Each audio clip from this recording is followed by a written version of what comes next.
It is okay to laugh in these difficult times. Hope we do laugh quite a bit. It's also okay to cry. I'm not a big crier myself, but as I say, sometimes I do, as when I listened to that last week. It's okay to not be okay. Actually, I think it would be a bit weird if we weren't not okay sometimes with all that we're going through.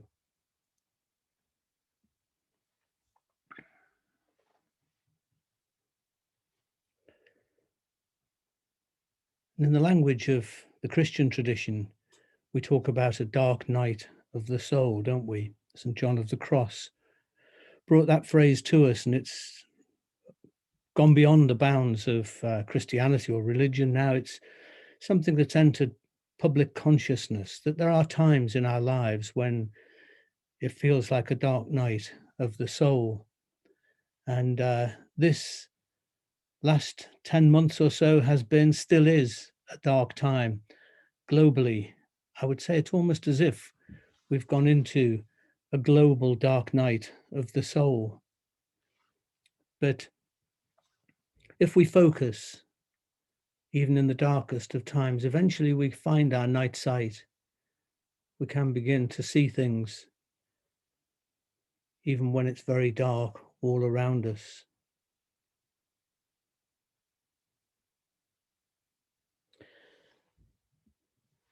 And as I say, it's one of those times of the year when sometimes it looks like this. This is part of one of our daily walks, not far from here. And sometimes we go out and it's like that. And you can hardly see the landscape round about. And it feels sometimes quite claustrophobic. You're shut in. And then the very next day, look, that's the same place. And that's my beloved walking along the track there. And then guess what? The next day, it was back to this, where if you look really carefully, you can still see the trees, but it's hard to see what's going on. And I love the sun in this picture, which you can see right at the top of the screen, which is pressing for all it's worth to come through the clouds, to offer some light and warmth. But we're living in that sort of gloomy space. This is how it is at this time of year. And it's difficult. And our ancestors in centuries long gone, where there was no central heating, there were no homes that were nice and warm and insulated. And they couldn't just pop to the supermarket or call up Morrison's to send the delivery. And so by this time of year, having gone through this much of the winter, sometimes they'd find that their winter stores were being eaten up, and they were looking forward to the birth of a new year, of a new season at spring. I don't know if you're familiar with this, the Gaelic Wheel of the Year or the pagan Wheel of the Year, which is divided up into 8 sabbats, they call them, or seasons. And I think it's quite a helpful way of looking at the year, actually. If you look into the 11 o'clock position, you've got the season or the Sabbat of Samhain at the beginning of November, which is the new year in the Gaelic calendar. And then Yule right at the top there. We're all familiar with Yuletide, the 21st of December, the Winter Solstice. And then going to the right, we come to Imbolc. The B is silent in the name. And, well, that was yesterday. Imbolc, where the springtime begins. It's called a quarter day in the calendar because it's actually exactly midway between the winter solstice and the spring equinox. And it's essentially one and the same with what in the church we call Candlemas, the celebration of candles and the holding of the light. So we're in this in-between time. It's no longer winter in that full sense. It's not spring. We're in between. And my God, life feels like that quite a lot at the moment. The old Irish people, loved, they still do, I think, states of betweenness, especially elements of nature. They loved mist because it was neither water nor air. They loved the seashore because it was neither land nor sea. Liminal places. They loved liminal places, those places on the edge, caves and openings, borders of the natural world, because in that betweenness, there was a sort of magic, really, a sense of mystery. And aside from the elements, the times of day had their between times too. Dawn and dusk is a liminal space, a between time, a magical time, between between the daylight and the nighttime.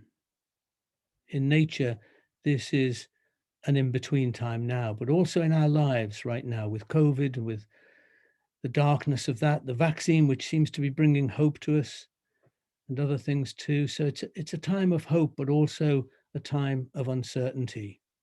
And I think this is a time when we can learn a lot from our ancestors, particularly with the great sense of connection with nature that they had. And isn't that amazing that we're finding through this whole pandemic experience, that people are being reconnected with nature?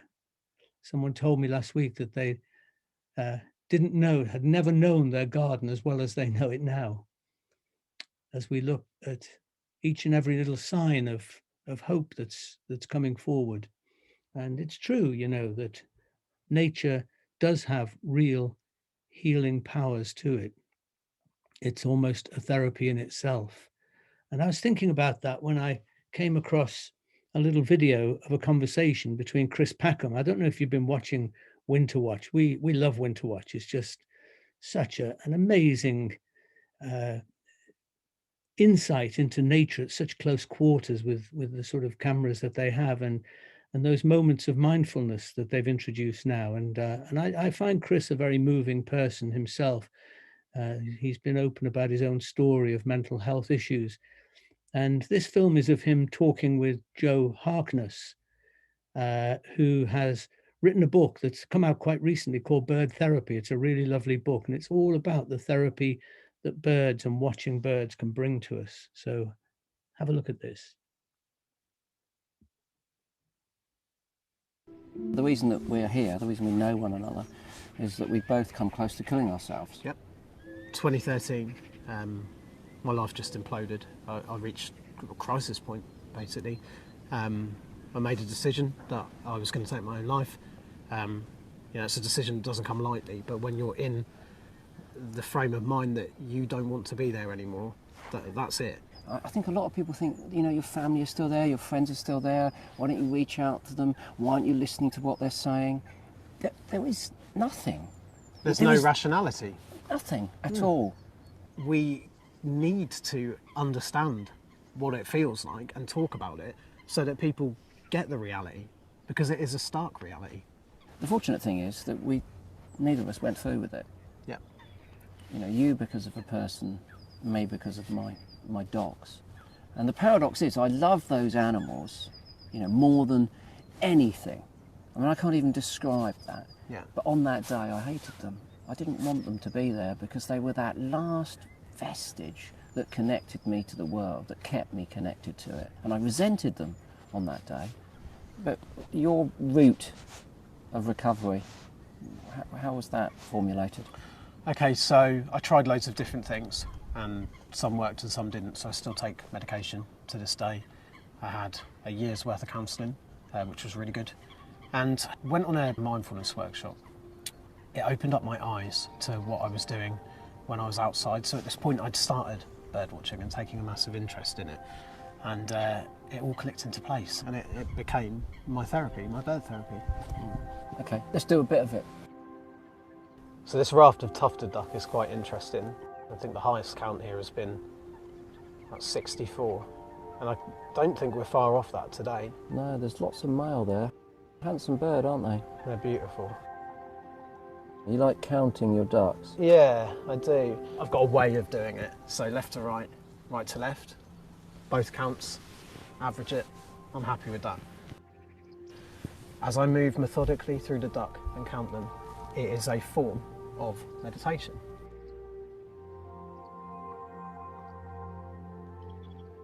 There really is something extraordinary about a flock of birds. Their movements encapsulate freedom and fluidity, yet they always seem to stay symmetrically ordered as they flurry and whirl. I can remember moments in my life where being with nature, seeing something or being in a spot has been just so uplifting that it's difficult to put it into words. My whole body surged. What are the components that make you feel good? Okay, so mental health charity Mind coined this phrase, this idea called the 5 ways to well-being.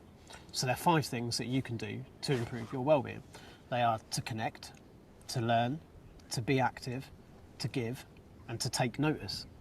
Now look at those 5 things and connect them with an outdoor experience, okay? So here we are, yeah? We've just walked around this lake, we've been active, yeah? I'm sharing some information with you, I'm giving you something right now. I'm giving you my patch. We're learning, you're learning my ideas and learning about this place while we're here. We're connecting. Not only are we connecting with each other, yeah, but we're also connecting with the place and we're connecting with the wildlife. And also, I will always come back to this one because for me it's the most important, taking notice. That's what bird watching is.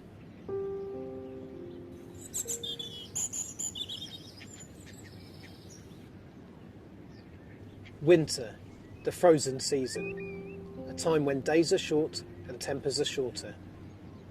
Low mood is rife and skies are dreary. So in winter then, where's the best place to start some bird therapy? Okay, so forget about a place like this, you know, a lake or a nature reserve, for example. Start at home. Even if you don't have access to an outdoor space at home, the likelihood is you've still got a window that you can look out of. Spend some time getting to know what I call your garden bird community. They can teach you so much. The hope is, of course, that conversations like this and the book will prove to be a lifesaver for other people, and I genuinely think that will be the case. All I want to do is for one person to be able to pick that book up, read it and think, yeah, I get that, and I'm going to try that, and I might enjoy that, and that might change some of the ways that I think and feel, and that's job done, isn't it? That's bird therapy.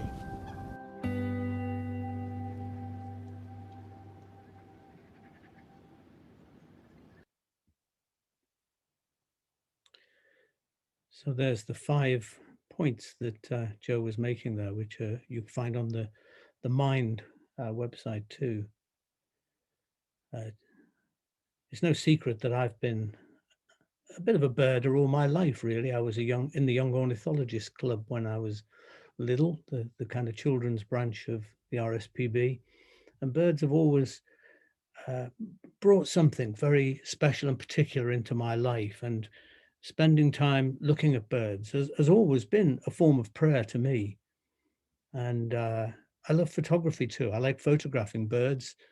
I like photographing anything, particularly things in nature. And to me, things like bird watching and photographing, taking photographs is a form of mindfulness to me, a form of prayer. And as they were saying then, just a walk, really, just a walk in the park or in the woods or wherever. It can be a time where all you do is just churn over all the anxieties that you have, and it's almost as if nature all around doesn't exist. But if we just connect with what's going on round about, I think it does then become a real form of prayer, just walking. You don't need words. Words are probably the least important bit of prayer, in my view. These 2 guys talking there had both clearly been through a dark night of the soul. Perhaps they still do on occasions experience that. And probably people right now who are experiencing dark times. Perhaps it's you. Perhaps you're finding it really hard. So we're going to light a candle in a moment for people who are passing through dark times. Light it for yourself if you wish. Light it for others too. And there's someone I'd like to especially highlight today for us to light a candle for, and it's this man here. I like the fact that he's got a glass with him.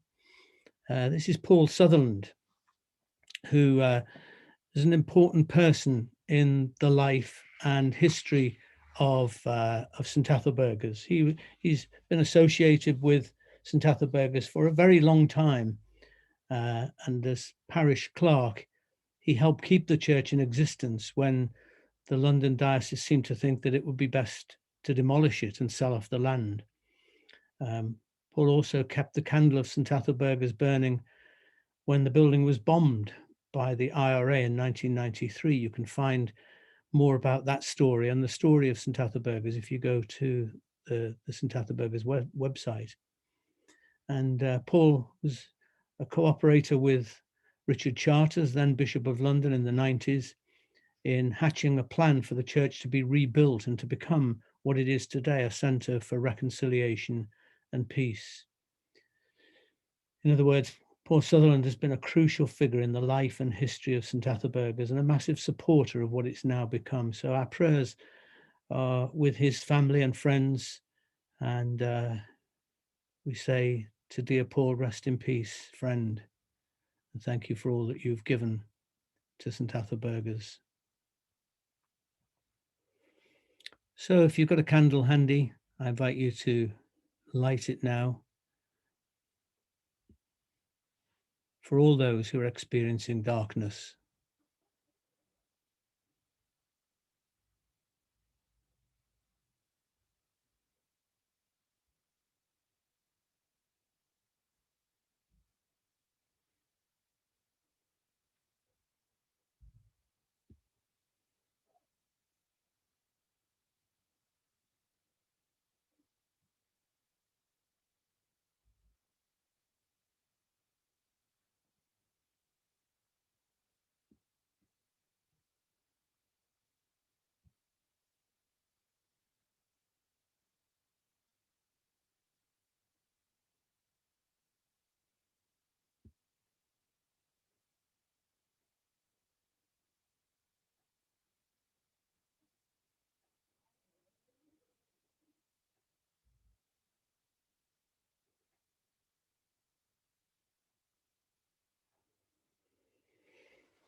The Quakers have taught us about the light of God being a light in every single person, that of God in everyone.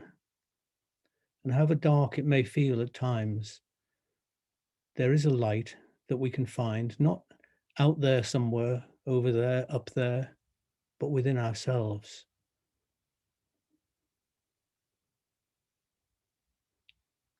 The diamond thought of light is present with all of us.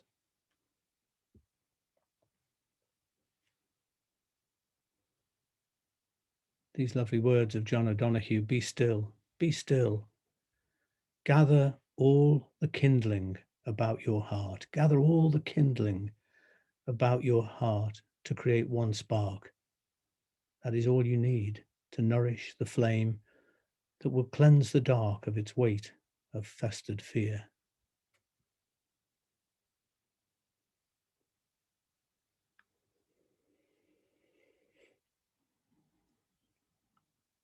Music is a form of prayer for me too, and a source of great hope and encouragement. And some prayers, some songs are prayers for me, even though they may not have anything to do with prayer. They may be have nothing to do with religion at all, but somehow there is in there a longing, a yearning, a crying for something more, for something beyond. And this is a lovely song called Daylight and the Sun by Antony and the Johnsons, which is for me definitely a form of prayer.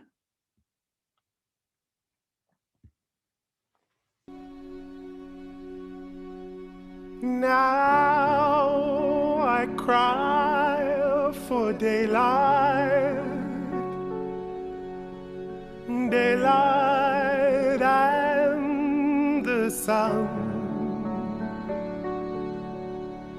Now I cry for daylight,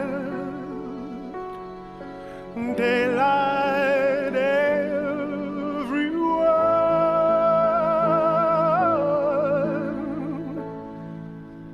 daylight in my heart, daylight in the trees, daylight kisses everything. She can see.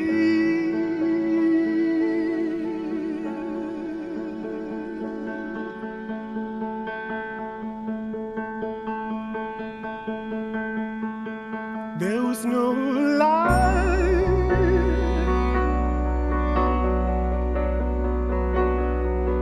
only the white light. Firstborn when the sun screamed her eyes wide open, daylight in the fields, daylight mountains, fire kisses the floor, not the lakes and makes shadows. Now I cry for daylight, daylight and the sun. Now I cry for daylight, daylight everywhere,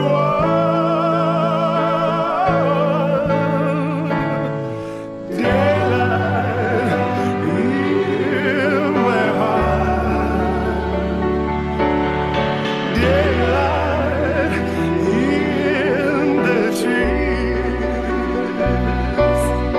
daylight kisses everything. She can see. Daylight in my heart, daylight in the trees, daylight kisses everything. She can see.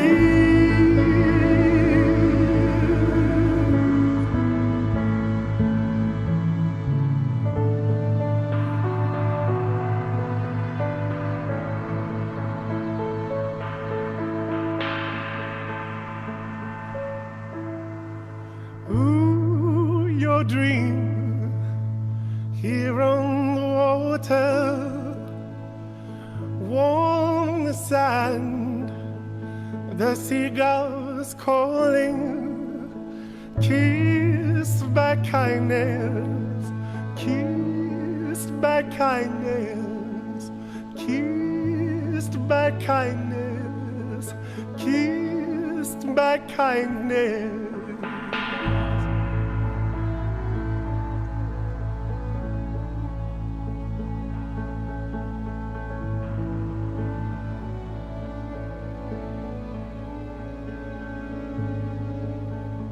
Ooh, your dream here on the water, warm the sand, the seagulls calling, kissed by kindness, kissed by kindness, kissed by kindness, kissed by kindness. You gave me this, your fire becomes a kiss. You gave me this, your fire becomes a kiss.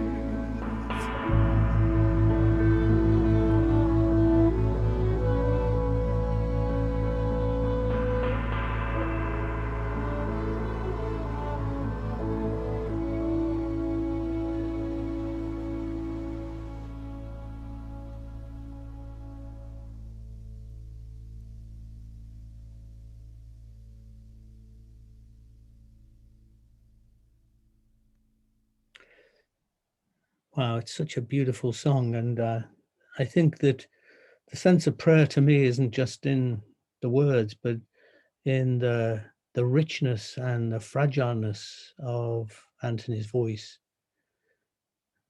the sense of longing that you can feel in his soul, crying for daylight. Those lovely lines, daylight kisses everything. Isn't that what the sun literally does when the sun shines? It kisses everything, everything it sees. But there's also that inner sense of an inner daylight kissing every part of our inner being, kissed by kindness.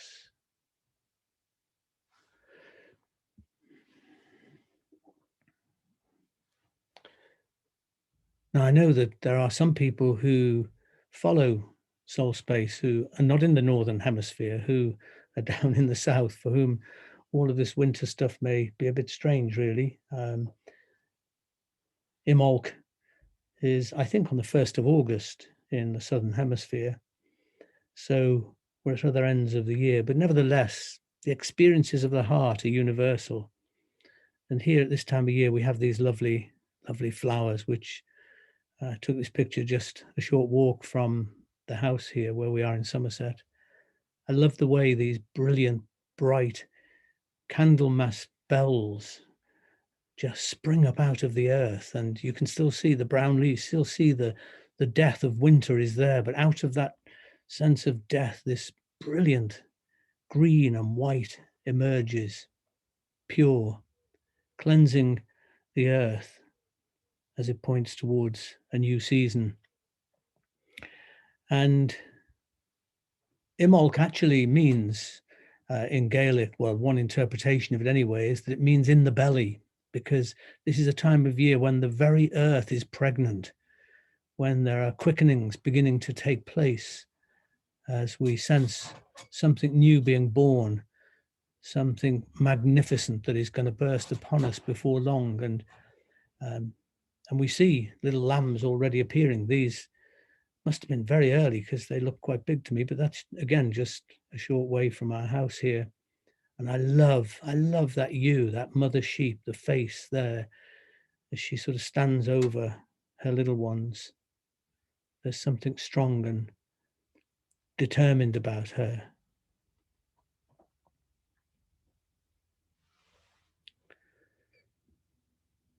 But it is also in the Christian calendar called Candlemas. And basically the church, as the church has done with many, many feasts, they're basically, in the Christian calendar, they're basically feasts that have taken over existing pagan feasts, which were very popular, and therefore it would be a bad strategy to just try and obliterate them. The church instead baptized them, for better or worse. And the church basically redeployed Imolc and renamed it Candlemas as the official last day of Christmas.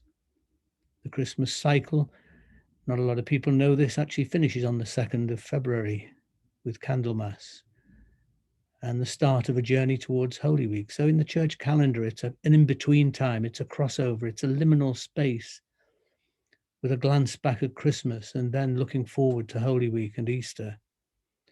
And as a Christian with a pagan soul, I can happily embrace both of these things, Candlemas and Imolc. Not a lot of Protestant Christians in particular have ever heard about Candlemas, but it's big in the Catholic Church and also in Eastern Orthodox churches too. For centuries, there have been candlelit processions, filling churches with loads and loads of candles, which for me can never be a bad thing, really. You can't have too many candles. It, in ancient terms, was an invocation for the sun to return, which then, in its Christianized form, became a symbol of the Son of God, the light of the world. Get it? But there's something else too. Purification is another aspect of Imolc celebration. It's a time to have a clear out, because winter's a dirty, messy time. And so spring was a time to have a clean up, a clear out, precursor to the spring clean, which may just have a bearing on the fact that in the 5th century, the church decided to make February the 1st a day to celebrate the presentation of Christ in the temple, the story in Luke chapter 2, an occasion when Hebrew women would purify themselves, as it was believed they needed to do after childbirth. And the story in the gospel records how Mary and Joseph brought Jesus into the temple, and there were two elderly people there, Simeon and also Anna, and they were in the temple praying. And it says that the Holy Spirit told Simeon that he would not die until he saw the Messiah. It's interesting that originally Candlemas was called the meeting, which I think is a great name for it, really, obviously referring to the meeting of Simeon and Anna with Jesus and his family. But it was a meeting on so many levels, a meeting of different generations, of different visions of life. It was a meeting point of religions, because this child was destined to become a key figure in a whole new religion about to be born. And yet he's a Jewish child in a Jewish family. And I love that title, The Meeting, because Candlemas Imbolc is a meeting point of seasons. It's a meeting point on so many levels. And that's exactly what St. Ethelburga's is too, actually, a meeting point, a place where people of different perspectives, different convictions, different backgrounds, different traditions can come together and learn to listen, as well as to share their views and thoughts. And there are lots of icons of the presentation of Christ in the temple, but none of them fills my heart with more joy than this one. It's another one of those icons I shared in the last SoulSpace by Kelly Lattimore. And Kelly has contextualized these ancient stories in completely contemporary scenes. This presumably is in, I don't know, Mexico, Central America somewhere, a poor family, which of course the Holy Family was. I love this picture. Joseph's got the two chickens there, which are being brought as part of the sacrifice that was expected in the temple at the time.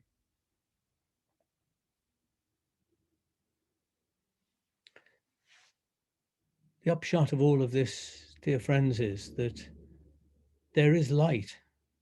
There's light within our own hearts, which I think is the light at the end of the tunnel. We hope that there is light at the end of this present tunnel we're passing through. We hope vaccinations will be part of it, and learning to live in different ways. Hopefully we'll learn to live with our magnificent planet in a new and different way. Maybe you're passing through a dark time, but there is a light at the end of the tunnel.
That was my edited version of that video, and it's another piece of music by Moby.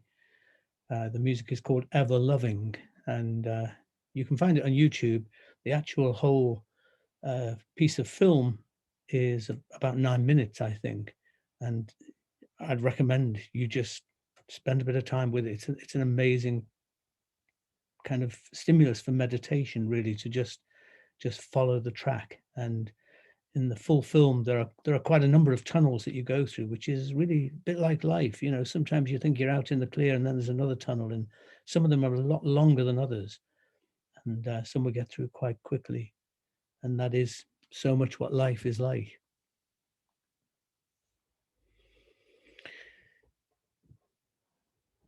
So we embrace both the dark nights and the bright mornings as part of the tapestry of life.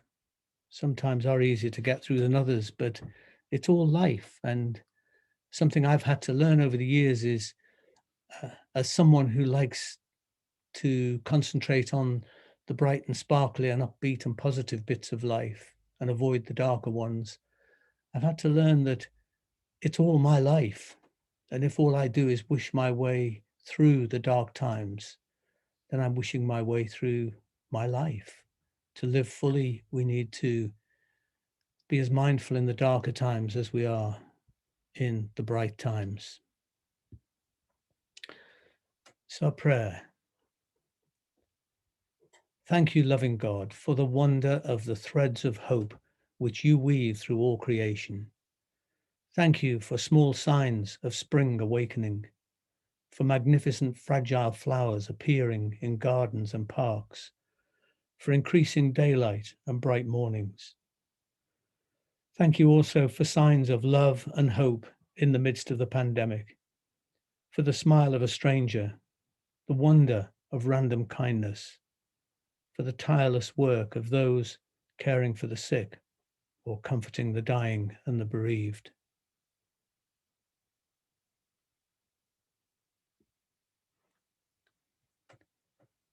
Help us also to play our part, to be bearers of light and hope in the world, courageous in imagination, defiant in the face of despair. May we be harbingers of better times to come, flames of goodness lighting the way home, cushions of comfort amid pain, frustration and confusion. May love and friendship be our guide always. Amen.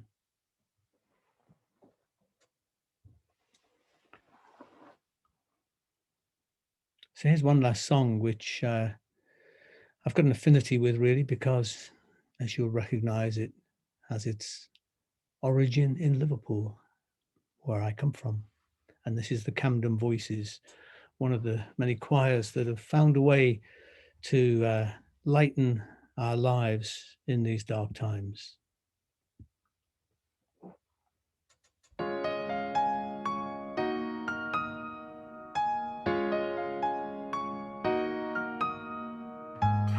Here comes the sun, little darling. Here comes the sun, and I say it's alright. It's alright. Here comes the sun, little darling. Here comes the sun, and I say it's alright.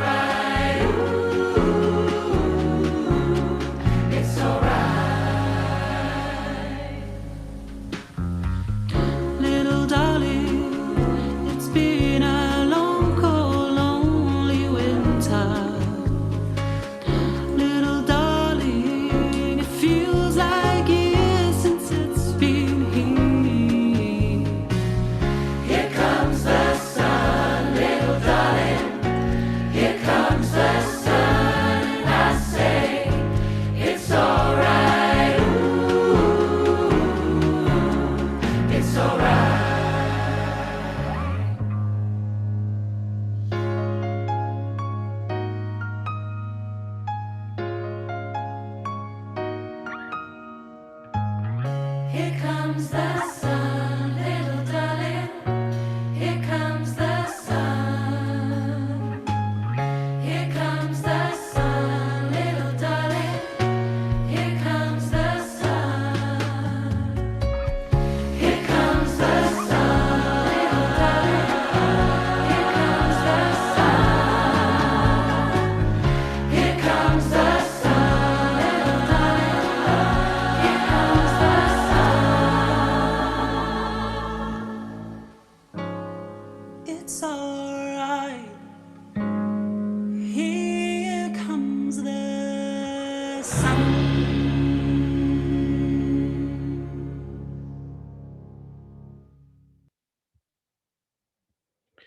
Okay, well, you might like to switch your videos back on again now.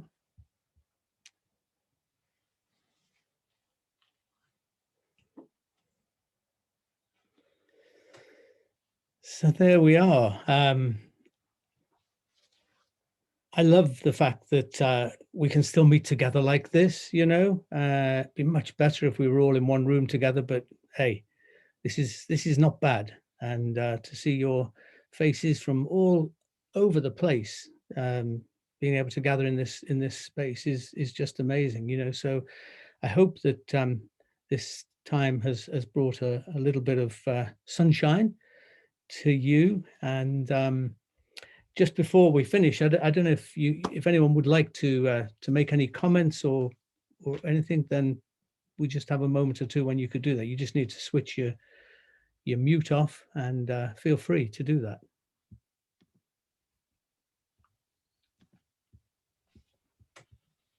Just to say thank you, Dave. Very enjoyable. I even cried, but I'm smiling now. Thank you.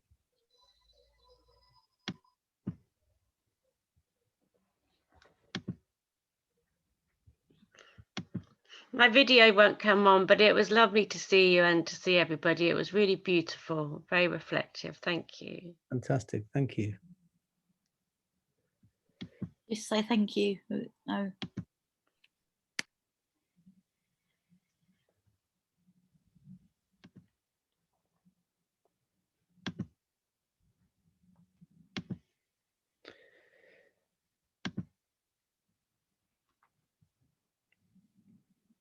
Well, whatever it is that you're getting up to, look after yourselves wherever you are. And I'm just glancing through, seeing that there's people from all over the place here, which is fantastic. And you know, I hope you can join us again, really. So what I'm going to do, in fact, is I'm going to finish with one last little treat for you all. I mentioned John O'Donoghue earlier. I don't know how many of you are familiar with John. Just such a wonderful, wonderful Irish soul who left us much too soon, really, at the tender age of 53. I had the privilege of conducting 2 memorials for John, one at our church in North London when I was the vicar there, and one at the Greenbelt Festival, which was a really big one. And that was a very special time because he'd been a very popular speaker at Greenbelt. And I think the great thing with John is he left us this huge heritage of wonderful stuff through his books and videos and other things too. His book, Benedictus, if you haven't got that, I recommend it to you, which is the last book that he wrote, actually, which is a book of blessings. And so I'm going to leave you with a blessing from John, which is actually called Beannacht, which means blessing. And what I'm going to need to do is find my, is that right? Are you there now? You can see that?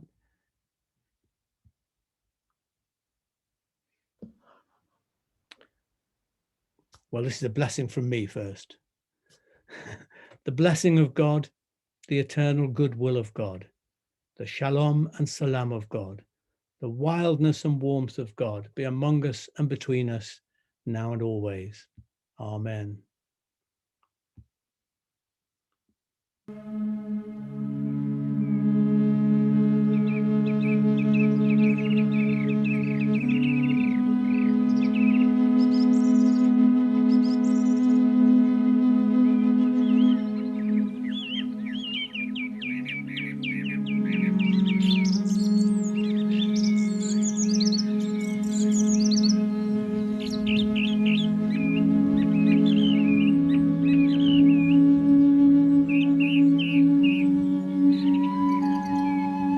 On the day when the weight deadens on your shoulders and you stumble, may the clay dance to balance you. And when your eyes freeze behind the grey window and the ghost of loss gets into you, may a flock of colours, indigo, red, green and azure blue, come to awaken in you a meadow of delight. When the canvas frays and the currach of thought and a stain of ocean blackens beneath you, may there come across the waters a path of yellow moonlight to bring you safely home. May the nourishment of the earth be yours. May the clarity of light be yours. May the fluency of the ocean be yours. May the protection of the ancestors be yours. And so may a slow wind work these words of love around you, an invisible cloak to mind your life.